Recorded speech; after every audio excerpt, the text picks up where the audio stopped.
Hello guys, അപ്പോൾ എല്ലാവർക്കും പുതിയ വീഡിയോയിലേക്ക് സ്വാഗതം. ഇന്നത്തെ വ്ളോഗ് എന്ന് പറയുന്ന ഒരു ബീച്ച് ഡേ ആണ്. അപ്പോൾ അവിടേക്ക് പോകുന്നുള്ള ചെറിയൊരു ഷോർട്ട് വീഡിയോകളാണ് ഞാൻ എടുത്തിട്ടുള്ളത്. അപ്പോൾ എല്ലാവർക്കും വീഡിയോ ഇഷ്ടമാവുകയാണെങ്കിൽ ലൈക്ക് ചെയ്യണം, സബ്സ്ക്രൈബ് ചെയ്യണം. അപ്പോൾ ഞങ്ങൾ ഒരു 6 മണിക്ക് റൂമിൽ നിന്ന് ഇറങ്ങിയിട്ടാണ്. അപ്പോൾ 1 hour ഉണ്ട് ട്രാവലിങ്. റാസൽ കൈമയിലാണ് വരുന്നത് ബീച്ച്. ഫ്ലെമിംഗോ ബീച്ച് എന്ന് പറയും ബീച്ചിൻ്റെ പേര്. 1 hour ഉണ്ട് ട്രാവലിങ് കേട്ടോ. അപ്പോൾ സൺഡേ ആയതുകൊണ്ട് പിന്നെ അധികം തിരക്കൊന്നും ഉണ്ടായിരുന്നില്ല. അപ്പോൾ സുഖമായിട്ട് പോയി. ഒരു സൺസെറ്റൊക്കെ സൺ ഉദിച്ച് വരുന്നുണ്ടായിരുന്നു. രാവിലെ 6 മണിയൊക്കെ ആയിട്ടുണ്ട് കേട്ടോ ഇറങ്ങുമ്പോൾ റൂമിൽ നിന്ന്. അത് കാരണം ആ വ്യൂ ഒക്കെ കിട്ടി. അപ്പോൾ നേരിട്ട് കാണാൻ അടിപൊളിയായിരുന്നു കേട്ടോ അത്. പിന്നെ ഞങ്ങൾ അവിടെ എത്തിയിട്ടുള്ള ചെറിയൊരു വീഡിയോ ആണ് കേട്ടത്. അവിടുത്തെ ഫ്രണ്ട് വശമാണ്. വലിയ ബീച്ചാണ് കേട്ടോ. വലിയ തിരക്കും കാര്യങ്ങളൊന്നുമില്ല കേട്ടോ.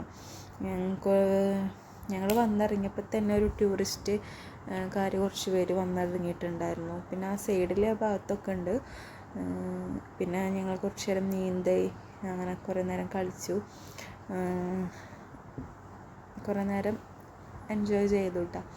അത് കഴിഞ്ഞിട്ട് ആ ഫ്രണ്ട് വശമാണ് കേട്ടോ ഇത്. ഞാൻ പറഞ്ഞില്ലേ വലിയ ബീച്ചാണ്. അപ്പുറത്ത് റിസോർട്ടും കാര്യങ്ങളൊക്കെ ഉണ്ട് കേട്ടോ. അതുകൊണ്ട് തന്നെ കുറേ ഇംഗ്ലീഷുകാരൊക്കെ ഉണ്ട്. പിന്നെ ഞങ്ങൾ ചെറിയൊരു ഫോട്ടോകളൊക്കെ എടുത്തു അവിടെ നിന്ന്. അപ്പോൾ എല്ലാവർക്കും ഇഷ്ടമാവുകയാണെങ്കിൽ ലൈക്ക് ചെയ്യുക, സബ്സ്ക്രൈബ് ചെയ്യുക. ബായ്.